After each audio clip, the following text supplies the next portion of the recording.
नमस्कार विद्यार्थियों।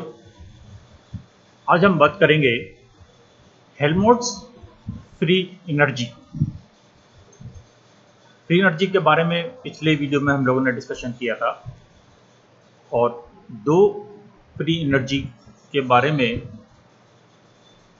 Introductory part discuss किया था, हेल्महोल्ट्ज़ फ्री एनर्जी और गिब्स फ्री एनर्जी। इनकी आवश्यकता क्यों पड़ी, इनका कॉन्सेप्ट क्या है और कहां से आया। आज हम बात करेंगे इसी में हेल्महोल्ट्ज़ फ्री एनर्जी के बारे में। और ये हेल्महोल्ट्ज़ फ्री एनर्जी, इसको हम वर्क फंक्शन के नाम से भी जानते हैं या जाना जाता है। क्यों जाना जाता है, वर्क फंक्शन क्यों कहते हैं इसको, इसके बारे में भी हम लोग अभी बात करेंगे। हेल्महोल्ट्ज़ फ्री एनर्जी को हम किस तरीके से लिखते हैं, A equal to E minus T S. यदि आपको ध्यान हो तो ये A बराबर ई माइनस टी एस जो हमने लिया था, उसमें E ये टोटल एनर्जी है और इस टोटल एनर्जी में से ये हमने अनअवेलेबल एनर्जी को माइनस कर दिया, तो जो अवेलेबल एनर्जी आई जो कि यूजफुल वर्क के लिए अवेलेबल है वो ये A है। ये कॉन्सेप्ट हेल्महोल्ट्ज़ फ्री एनर्जी का था। तो A equal to E minus T S, ये रिलेशन हेल्महोल्ट्ज़ एनर्जी के लिए है। E इंटरनल एनर्जी है, टोटल एनर्जी है, और S इंट्रॉपी है और T टेम्परेचर है। तो यदि हम किसी एक आइसोथर्मल चेंज के बारे में बात करें, from state 1 to state 2, that is isothermal change from state 1 to state 2, ये हमारे थर्मोडायनेमिक कैलकुलेशंस का एक सेट प्रोसीजर है। अवस्था 1 से अवस्था 2 में परिवर्तन और अंडर सर्टेन कंडीशंस। यहाँ कंडीशन हमने लगाई है आइसोथर्मल चेंज। तो ऐसे केस में हम इस इक्वेशन को दो तरीके से लिख सकते हैं। A1 equal to E1 minus TS1 for state 1 and A2 equal to E2 minus TS2 for state 2। ठीक है, दोनों ही फ्री एनर्जी के लिए हैं, हेल्महोल्ट्ज़ फ्री एनर्जी के लिए हैं। अब उसमें कितना चेंज आया एक अवस्था से दूसरी अवस्था तक जाने में, उसको हम निकाल सकते हैं कि delta A equal to E2 minus A1, अर्थात E2 minus TS2 minus E1 minus TS1, और सेपरेट करके लिखें अगर वेरिएबल्स को, E को एक जगह और S को एक जगह। तो हम अपने रिलेशन को इस तरीके से मॉडिफाई कर सकते हैं, delta A equal to delta E minus T delta S। ये चेंज इन फ्री एनर्जी या Helmholtz free energy for a system moving from state 1 to state 2 at constant temperature या ड्यूरिंग आइसोथर्मल चेंज। अब इसका तात्पर्य क्या है, A equal to E minus T S हम लिखते हैं। A थर्मोडायनेमिक प्रॉपर्टी है, कंप्लीट डिफरेंशियल है, इसको हम डिफरेंशिएट कर सकते हैं। तो डी एक बराबर हो जाएगा D E minus T D S minus S D T. Complete differential की यदि हम कंडीशन लगाएं, अब डी ई बराबर क्या होता है, D Q plus D W reversible. यहाँ पर W हमने वर्क लिया है, बाकी ये क्वांटिटीज दोनों आगे की हैं, तो टोटल हमारे पास 4 क्वांटिटीज आ जाती हैं। डी क्यू को हम अगेन लिख सकते हैं equal to T D S entropy के रिलेशन से। तो ऐसी स्थिति में हमारे पास ये दो टर्म्स कट जाती हैं और सिर्फ रह जाता है D A equal to D W minus S D T. ये एक रिलेशन निकलता है। अब यदि टेम्परेचर स्थिर है, अभी हमने कोई कंडीशन नहीं लगाई है यहाँ पर, ठीक है, सीधे हमने ए के लिए रिलेशन लिखा है और उसको कंप्लीट डिफरेंशियल मानते हुए, ये मानते हुए कि एस में भी वेरिएशन है और टी में भी वेरिएशन है और ई में भी वेरिएशन है, तो हमने कंप्लीट डिफरेंशियल निकाला है।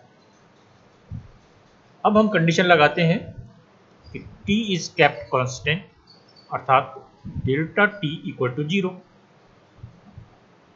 डेल्टा टी 0 हो जाएगा तो ये हमारी टर्म्स, जो सेकंड टर्म है, ये 0 हो जाएगी और हमारे पास सिर्फ बचेगा T A equal to D W reversible process के लिए, या फाइनाइट चेंज के लिए delta A equal to W reversible,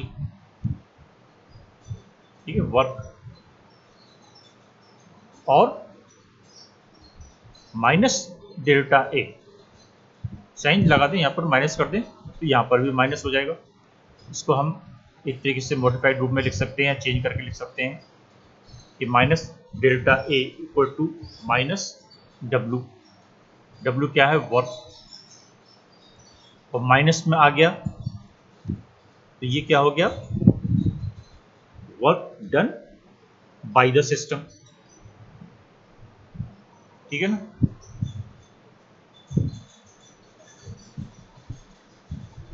तो ये यहां पर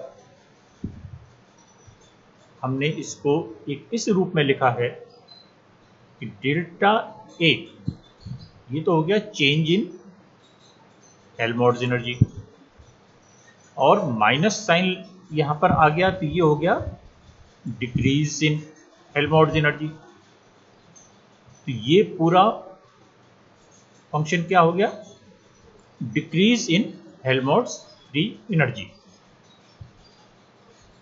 ठीक। टेम्परेचर कांस्टेंट रखा है तो for an isothermal process decrease in Helmholtz energy या हेल्महोल्ट्ज फ्री एनर्जी, ये किसके बराबर होगा, W that is work minus W work that a system can perform या work done by the system.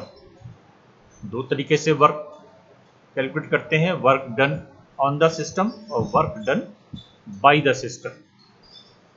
और रिवर्सिबल कंडीशन में हमको मैक्सिमम वर्क मिलता है, इसलिए यहाँ पर हम रिवर्सिबल ले रहे हैं तो वो मैक्सिमम वर्क हमको मिलेगा। तो माइनस साइन हो गया तो maximum work that a system can perform.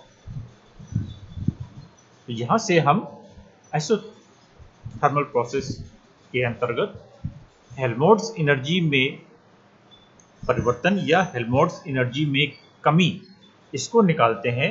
वो बराबर है मैक्सिमम वर्क जो एक सिस्टम कर सकता है सराउंडिंग्स में, ठीक है। ये एक लाइन की हमारी डेफिनेशन हो जाती है। और यहाँ पर क्योंकि हेल्महोल्ट्ज एनर्जी आ गया और वर्क से इसका रिलेशन आ गया, ए भी आ गया और डब्ल्यू भी आ गया, या एक तरीके से ए और डब्ल्यू के बीच में रिलेशन आ गया, इसलिए हम इसको वर्क फंक्शन के नाम से भी जानते हैं। तो इसलिए हेल्महोल्ट्ज एनर्जी वर्क फंक्शन के नाम से भी जानी जाती है। अब इसमें किस तरीके से वेरिएशन होगा, ए में वेरिएशन, ये हम इस तरीके से लिखते हैं, A equal to E minus T S. फिर हम कंप्लीट चेंज के लिए लिखते हैं तो D A equal to D E minus T D S minus S D T. तो आप देखेंगे हम शुरू से जितने भी वीडियोस आप अगर देख रहे हैं कंटिन्यूस, तो कुछ एक बेसिक थर्मोडायनामिक इक्वेशंस हैं, उन्हीं को हम यूज करते हुए और कंडीशंस लगाकर घुमा फिरा कर कैलकुलेशंस करते हैं। एक रिलेशन से कोई वैल्यू निकाल कर दूसरे रिलेशन में पुट कर देते हैं। तो कुछ एक बेसिक इक्वेशंस हैं जिन्हीं को हम बार बार यूज कर रहे हैं। तो उन बेसिक थर्मोडायनेमिक इक्वेशंस या रिलेशंस को याद करना और समझना ये बहुत इंपॉर्टेंट है। तो E को हमने यहाँ लिखा है dq minus dw minus TdS minus SdP। यहाँ पर हमने सिर्फ कंसिडर किया है कि सिर्फ प्रेशर वॉल्यूम वर्क ही उपस्थित है। ठीक है, तो इस इक्वेशन को हम इस रूप में लिख सकते हैं, dA equal to minus PdV minus SdT। ये एक रिलेशन है A और S के बीच में।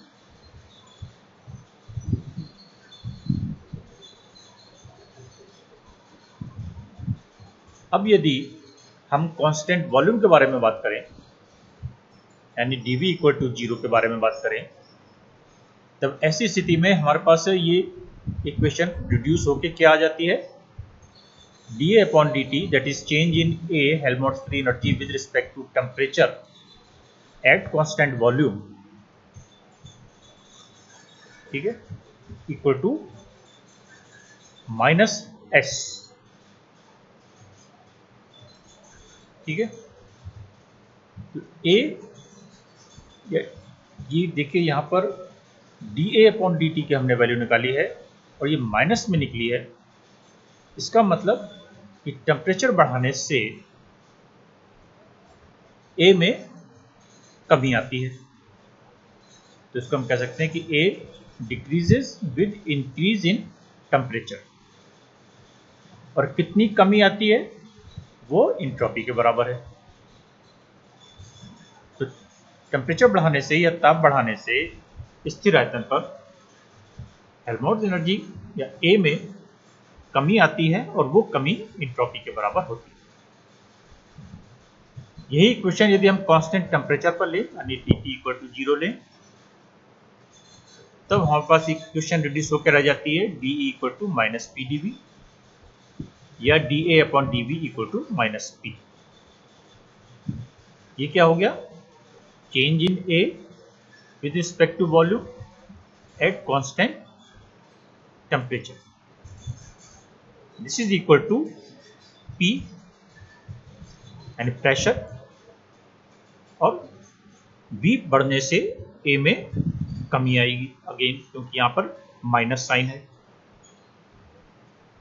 तो टेम्परेचर बढ़ाने से या आयतन बढ़ाने से दोनों ही परिस्थितियों में A में कमी आती है, क्योंकि हमारे पास यहां पर दोनों जगह दोनों बार माइनस साइन आया है। यहां पर हमारे पास रिलेशन या बात कह सकते हैं कि A decreases with volume and is equal to pressure. और आइडियल गैस के बारे में यदि हम बात करें, तो ideal gas PV equal to nRT होता है। यहां से हम प्रेशर की रिलेशन निकाल सकते हैं, P equal to nRT upon V। उसको यदि हम यहाँ पर रखें A equal to minus PdV में, तो हम इस तरीके से रिलेशन रख सकते हैं, या dA equal to minus nRT, ये तो बाहर आ जाएगा ब्रैकेट के, और यहाँ पर रह जाएगा dV अपॉन V। और अगर दो परिस्थितियां हैं, इनिशियल स्टेट और फाइनल स्टेट 1 एंड 2, जहां पर A1 और A2 है और वॉल्यूम चेंज V1 से V2 है, तो ये क्योंकि इंटीग्रेबल है तो इसलिए हम इसको इंटीग्रेट कर सकते हैं और हमारे पास रिलेशन आ जाएगा delta A that is A2 minus A1 change in A equal to minus nRT ln V2 upon V1। V1 और V2 को इंटरचेंज कर दीजिए, ऊपर नीचे कर दीजिए, तो यहाँ पर साइन नेगेटिव से पॉजिटिव में आ जाएगा। तो ये एक इम्पॉर्टेंट रिलेशन हमारे पास आ जाता है कि delta A equal to N R T L N V1 upon V2, और प्रेशर के टर्म में यदि हम इसको लिखें तो P2 अपॉन P1 लिख सकते हैं। तो यहाँ पर हमने आइडियल गैस के लिए इस कैलकुलेशन को किया है। तो फॉर एन आइडियल गैस हम चेंज इन ए इस रिलेशन के द्वारा निकाल सकते हैं एट कांस्टेंट प्रेशर या कांस्टेंट वॉल्यूम पर, यानी वॉल्यूम पता है तो V1 अपॉन V2 यूज कर लें, और अगर प्रेशर दिया हुआ है तो P1 अपॉन P2 यूज कर सकते हैं। N, R और T ये तीनों चीजें स्थिर है, टेम्परेचर कांस्टेंट है यानी आइसोथर्मल चेंज। तो फॉर ए आइडियल गैस और एट कांस्टेंट टेम्परेचर या आइसोथर्मल चेंज, हम चेंज इन ए के लिए ये रिलेशन निकाल सकते हैं।